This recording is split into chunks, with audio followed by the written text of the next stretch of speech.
Hola jóvenes, bienvenidos a la clase de dibujo técnico. Mi nombre es Ever Argueta y seré su docente durante este 2021 y pues espero que sea de su provecho la clase.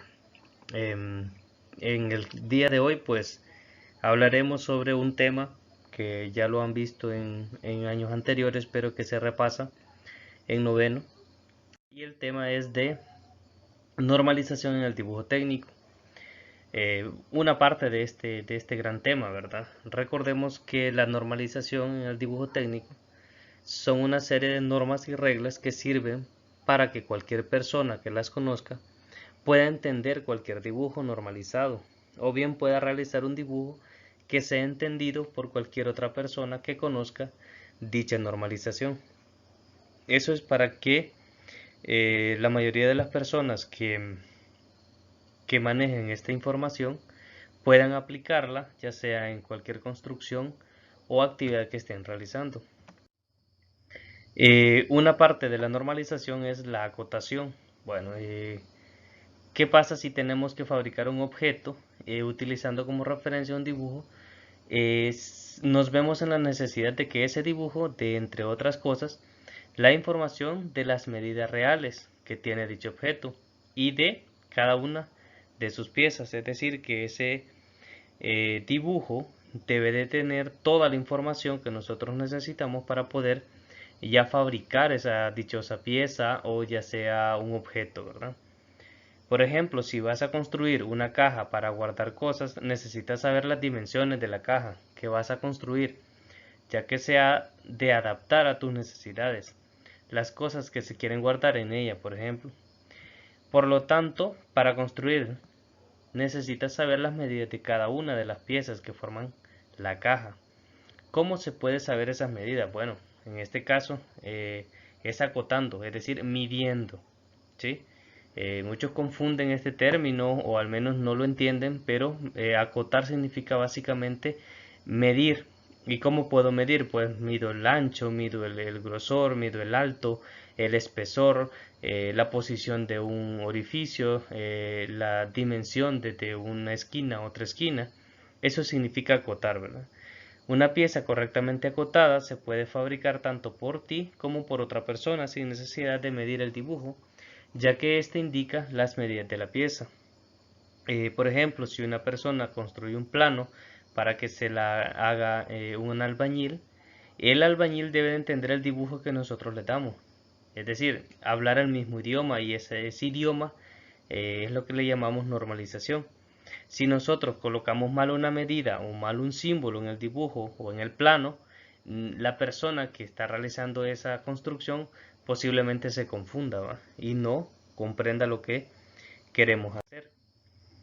Bien, acotar una pieza consiste en mostrar en el dibujo las medidas reales que tiene un objeto. Así podemos interpretar de una forma sencillamente la pieza. Para que el dibujo sea lo más claro posible, tenemos que seguir una serie de normas. Y para que todo el mundo entienda las normas, estas han de estar normalizadas y descritas por una serie de elementos. Es decir, que la acotación consiste en un sistema en el cual nosotros vamos a ir midiendo ciertas características de nuestros objetos y determinando la posición de esas dimensiones, donde van a ir señaladas para que a quien correspondan las comprenda. Entonces significa que la acotación tiene elementos. En el dibujo técnico son empleados los diferentes tipos de líneas de acuerdo con el propósito.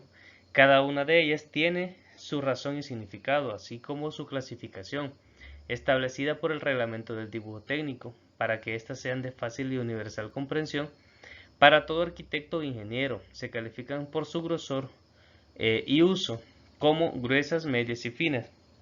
Es decir, una línea se puede colocar de forma gruesa o delgada dependiendo del uso que nosotros le demos.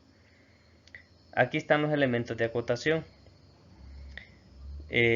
Por ejemplo, tenemos una pieza que acotar, que es de la izquierda, y a la derecha vemos lo que se le llama líneas de referencia.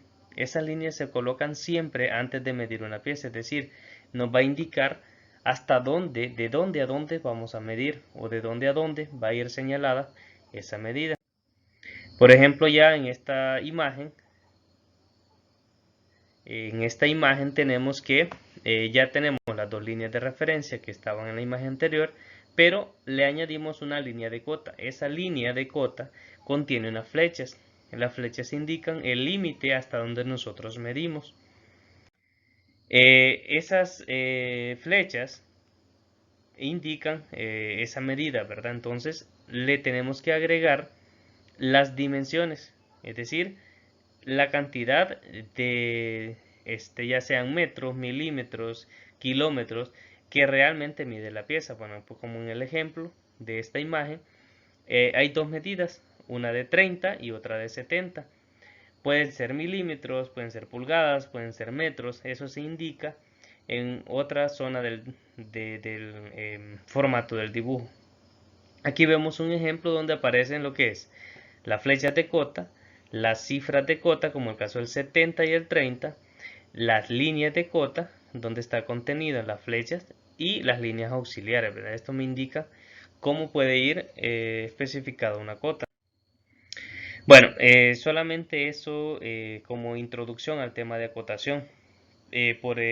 Esta semana vamos a trabajar en una tarea que consiste en escribir en el cuaderno 15 características de la acotación.